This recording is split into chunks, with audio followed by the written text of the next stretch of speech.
Bonjour à tous, Sid avec vous. Allez, je vais revenir sur le BTC. Donc le BTC, j'ai quoi? Comme je vous l'ai dit ici, j'ai une distribution qui s'est mise en place. Donc là, on a eu cette descente, ce retest, cette accélération haussière, ce retracement et cette verticalité. Ici, j'avais un BC, AR, ST, SO, UT, UTAD. D'accord? Un UT, un UTAD. Donc là, on a un UT, ici ou ici, je dirais là. Donc un UT et un UTAD. Donc la zone que je voulais chercher, bien sûr, c'était celle-ci. Et comme je vous ai dit, vu qu'on a cassé avec une grosse bougie ici, puissante, et j'ai vu un retest sur zone, je me suis dit, la bougie est trop puissante, donc je ne rentre pas en position. D'accord? Comme je vous l'avais précisé, personnellement, j'ai pris ce sel, donc ce sel jusqu'à là, ici. Donc de là à là, sur ma zone rouge. Ici, j'ai préféré protéger mon engagement dessus. Et j'ai pris ce bail, donc le bail ici, jusqu'à là. Donc je n'ai pas pris cette verticalité car je ne m'y attendais pas. Donc j'ai préféré faire des trades, ok, plutôt sécuritaires, car je me suis dit ici, il arrive sur cette zone-là, je préfère encaisser ma position. Et après ici, pour moi, c'était pas assez visible. Je pensais que ça allait descendre là pour retester, pour repartir, mais il n'est pas descendu aussi bas. D'accord? Il a ici corrigé et il a pris une accélération haussière à l'ouverture US. Donc ils sont rentrés avec des gros volumes acheteurs qui ont poussé le prix vers le haut. Donc ici, donc j'avais ici pour moi une distribution ici, UT UTAD. Donc après on va voir, on a une hausse ici, une latéralisation une fois, une hausse dans la nuit à minuit 30 ici avec une grosse bougie haussière. Donc ici j'ai une accélération. Si on regarde bien, on a quoi? Une vague 1, une vague 2, une vague 3, une vague 4, une vague 5. Donc faire très attention à sa position car on a 5 vagues. Perso, je ne suis pas en position, donc je ne m'inquiète pas. Je vous ai dit, j'attends un bon signal d'abord. J'aurai ce signal-là qui me casserait ce niveau-là. D'accord? Là, je me dirais, OK, j'attends que le prix revienne, tester ce niveau-là pour repartir vers le bas. D'accord? Voilà personnellement ma stratégie. Je ne suis pas conseiller financier, je vous partage juste mes stratégies. En aucun cas, je ne vous ai dit acheter ou vendre. N'oubliez pas ça. Je vous partage personnellement, moi, ce que je fais sur les marchés financiers. D'accord? Donc, si vous rentrez en position, ok, ne venez pas vous plaindre. Je partage mes analyses, mes engagements sur le marché. Moi, je sais quand je dois sortir en perte et quand je dois sortir en gain. Il y a juste une phrase que vous devez retenir. D'accord? Petite perte, d'accord? On coupe les pertes rapidement, on laisse courir les gains. La phrase à retenir, couper les pertes rapidement, laisser courir les gains. Donc, si je suis rentré par exemple ici en sell, ok, je suis rentré en sell ici pour aller chercher ça. Déjà, ici, on ne rentre pas en sell parce qu'on est au milieu d'une zone. Donc, on ne rentre pas en sell. Donc là, on ne rentre pas en sell. Et en plus, si je prends mon Fibonacci et je trace ici mon plus bas et mon plus haut, donc je ne rentre pas en sell car je suis en zone discount. Donc regardez, si je prends mon plus haut et mon plus bas, ici, d'accord, je suis ici sur la ligne des 50. Donc je ne rentre pas en sell. Je vais chercher des extrémités ici et ici. Donc quand j'interviens sur un trading, sur une prise de position, je vais ici me concentrer. Mon œil sera focalisé sur mon high et sur mon low, mais pas au milieu. D'accord? Au milieu, je ne prends pas de risque. Je suis trop sûr. Quand je suis sur cette ligne-là, cette zone-là, je ne rentre pas en position. C'est trop risqué. Car le prix, il peut aller pim ou il peut aller pim. Et la preuve, il était sur zone, il a accéléré vers le haut. Quand je vous ai dit, moi, personnellement, je suis rentré là et je suis sorti là. Pourquoi je suis sorti là? Parce que mon Fibonacci me donnait le nombre d'or 61,8 de retracement.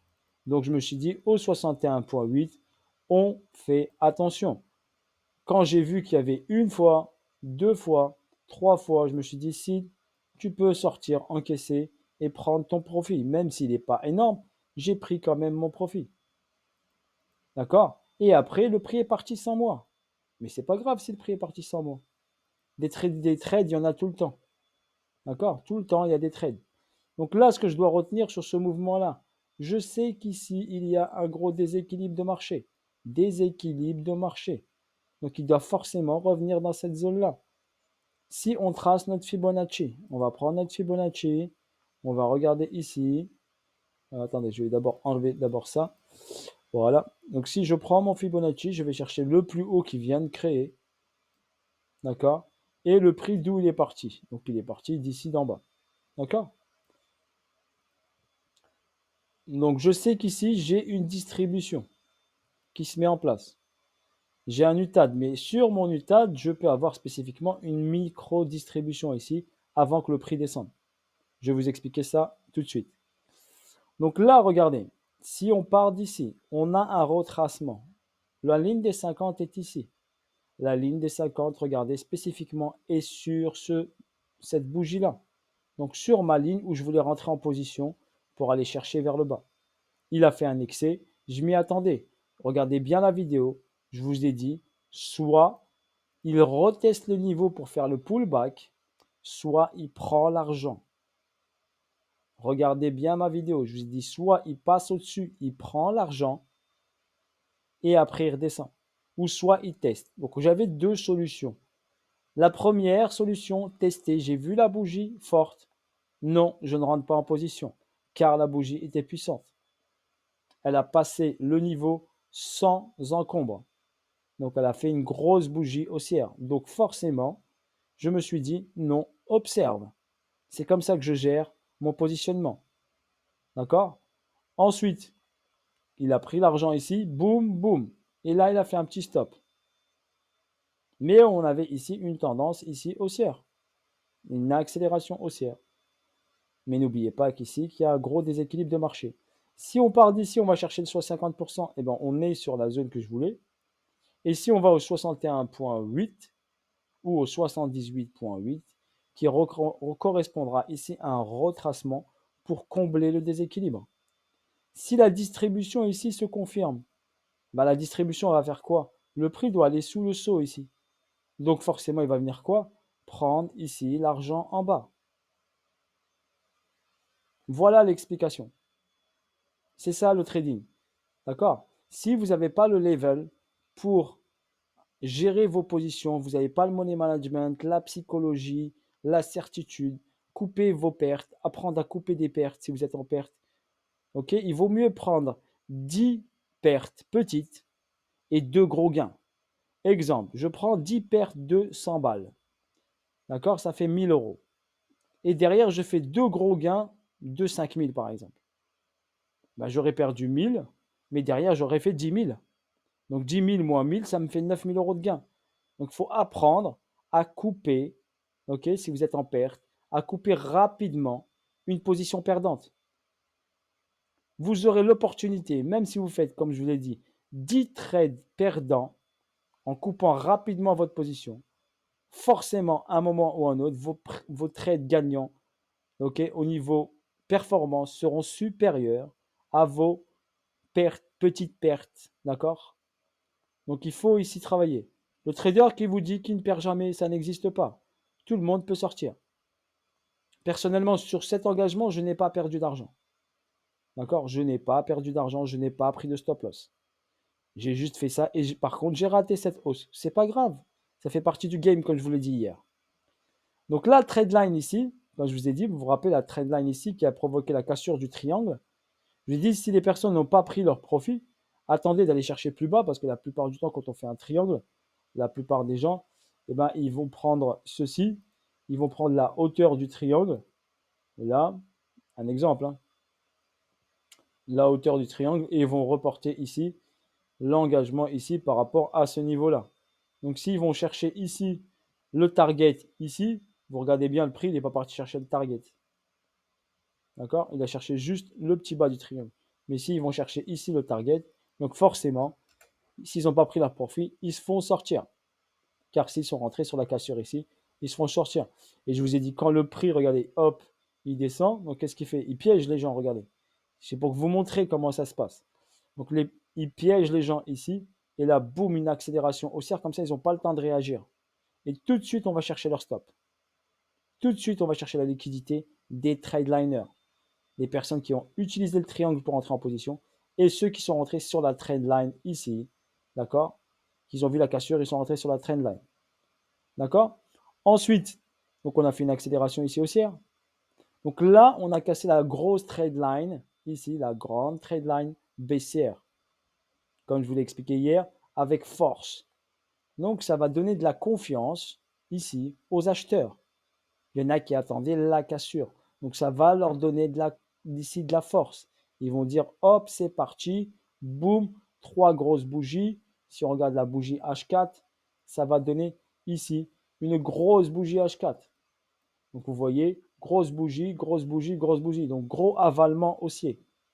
Oui, c'est une puissante information. D'accord? Oui. Mais dites-vous que donc les robots, l'algorithme est fait pour ça. Ces bougies, elles ont fait quoi? Ici, on a un price delivery, donc un déséquilibre de marché. Vous le voyez ici, on est venu ici combler une partie du déséquilibre. Donc le déséquilibre est sur la ligne verte. Vous la voyez, la ligne verte ici? Donc le déséquilibre principal, il est sur cette ligne verte. Donc dans cette ligne verte et cette ligne jaune. D'accord? Dans cette zone-là. J'ai tracé mon Fibonacci de continuité de tendance sur cette hausse et cet retracement. Il m'a donné le 1,618 ici et le 2,618 dans la zone entre mon trait vert et mon trait rouge à 42 400, mon 2,618. OK? Donc, qu'est-ce qui se passe ici en 5 minutes? Donc, si on regarde ici sur l'UT ici, où j'ai écrit la purge ici, donc c'est une zone pour moi intéressante où on doit étudier. Donc, ici, si on regarde bien, on a quoi ici? Eh ben, ici, on a ici un BC. Ici, on a un BC AR. Ici, on a un ST. Et ici, on a un début de saut. Là, un début de saut. Donc là, ce serait plutôt une distribution qui se met en place. Le prix est monté, il revient là, tac, il redescend là. Il peut aller faire un sommet, voire un deuxième sommet. Et après, on descendra. Voilà la distribution ici qui se met en place. OK, donc on étudie ici cette cause. Donc je vous dis, c'est une cause bien sûr en 5 minutes. OK?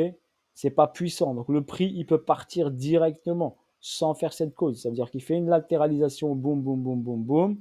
Il a fait un sommet ici, il a fait un retest ici. Il peut la possibilité partir direct. Ou refaire encore un sommet. Mais pour moi, il y a une cause de distribution qui se met en place. Distribution veut dire que le prix va distribuer, donc va descendre. D'accord? C'est pour ça que je vous dis, l'information, la première information, eh ben, c'est ce déséquilibre de marché. La deuxième information, c'est cette distribution qui se met en place. Et la troisième information, c'est qu'ici, j'ai ici une cause qui distribue. D'accord? Et encore, j'ai l'information comme quoi, ici en H4 par exemple, H4 ici, je sais qu'ici, je suis dans une zone d'accumulation. Je vais aller en H1, ça vous verrez un peu mieux. Donc ici, je suis en zone d'accumulation. On a créé ici ce plus bas ici. Donc ce plus bas, soit il est testé, soit il est pris. Donc soit on va prendre l'argent, soit on le teste. Et après, on pourra repartir. D'accord? Car c'est une cause d'accumulation en H1 ou H4. D'accord? Pour votre information.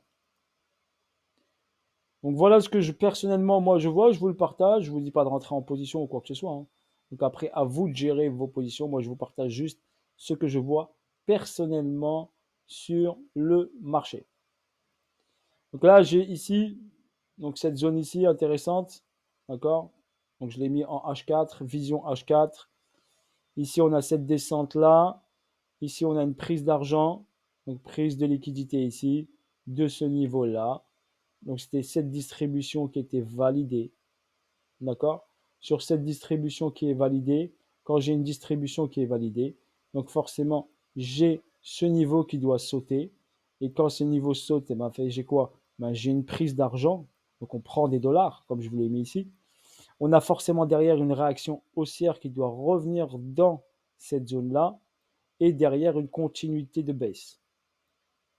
Donc je vous dis techniquement ce que provoque ce mouvement-là. Donc que vous voulez me croire ou non, c'est votre choix personnel. D'accord? Moi, je sais que le prix ira en bas. D'accord? Donc voilà, moi personnellement, ce que je vois, vous pouvez ne pas être d'accord avec moi. Ça, c'est votre choix. Moi, je vous partage juste mon point de vue. Et après, à vous de gérer vos points de vue, votre engagement sur le marché. Si vous regardez bien, le prix, il est revenu où? Il est revenu là, dans la zone qui était là. Donc, il est venu faire un retest du niveau pour repartir vers le bas. Pour moi, pour casser ce niveau-là, il faut de la force. Est-ce qu'on a de la force en volume? Si on regarde bien, est-ce qu'on a vraiment de la force en volume? Pour moi, pas assez pour aller casser ça. D'accord? Si on regarde bien, ici, il y avait du volume. Regardez bien le volume ici. Il est très important. Très important. Ici, le volume est encore faible. Donc, pour casser ce niveau-là, pour moi, il est encore faible. Il peut aller le titiller, mais pour le casser, il est encore faible. Après, nous, ça, c'est mon point de vue. Après, chacun, bien sûr, est libre de ses actions. Moi, je ne suis pas là pour vous dire, rentrez là, cédez là, faites attention à là. Pour moi, il est là sur zone intéressante. Ici, revenu chercher ça. Donc, pour moi, il est sur zone intéressante. Voilà, regardez en H4 le graphique et vous voyez, on est sur une zone intéressante où le prix peut continuer sa baisse. D'accord? Voilà pour votre information. Bis à tous. S'il était avec vous, voilà, force à vous tous, la famille. Et à bientôt pour de nouvelles aventures et de nouvelles vidéos. Salut à tous, ciao, ciao.